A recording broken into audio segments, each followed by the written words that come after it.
వాళ్ళు బయట ఉన్నారు, వాళ్ళు కానీ రావాలి లోపలికి.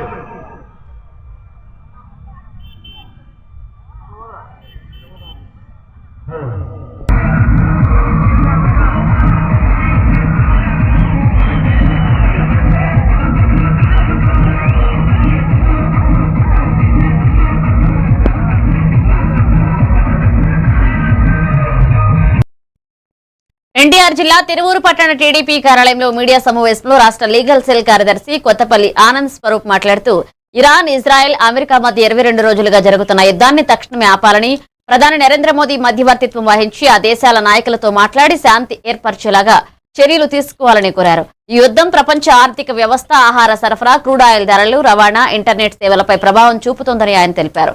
సమావేశంలో తిరువూరు నియోజకవర్గ ఎస్సీసీఎల్ నాయకులు మోదుగు వెంకటేశ్వరరావు, పట్న టీడీపీ ప్రధాన కార్యదర్శి పరిసే రామలింగేశ్వరరావు, సజ్జా రవి పాల్గొన్నారు. ఏదైతే మనం యుద్ధం వల్ల ఇప్పటికే చాలా నష్టం జరుగుతూ ఉంది. దరిదాపు 5 కోట్ల మంది జనాభాకి ఆహార భద్రత నష్టం జరుగుతూ ఉంది. కాబట్టి ఇంకా రాబోయే రోజు యుద్ధం కొనసాగితే ముడి చమురు పెరిగిపోయి, పెట్రోల్ డీజిల్ పెరిగిపోయి, ఆహార ఉత్పత్తులు పెరిగిపోయి, ఎగుమతులు దిగుమతులు నష్టం కలిగి చాలా వరకు ప్రపంచ దేశంలో ఉన్నటువంటి ఆర్థిక వ్యవస్థ కుంటుపడిద్దని చెప్పి తెలియజేసుకుంటా ఉన్నాం.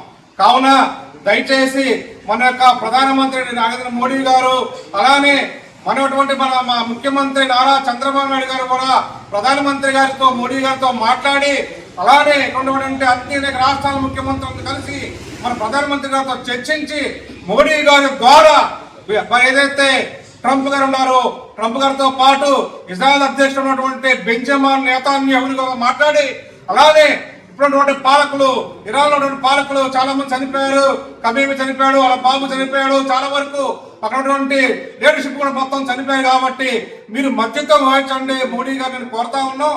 మీరు దీనికి ప్రజలు బలి కాకుండా ఉండాలని చెప్పేసి, ప్రపంచ శాంతి కలగాలని చెప్పేసి అన్ని దేశాలు ఏదైతే డాట్కో దేశాలు ఉన్నారో, డాట్కో దేశాల ద్వారా వారు మొత్తం పూర్తి సహకారం అందించాలని చెప్పేసి కోరుతా ఉన్నాం.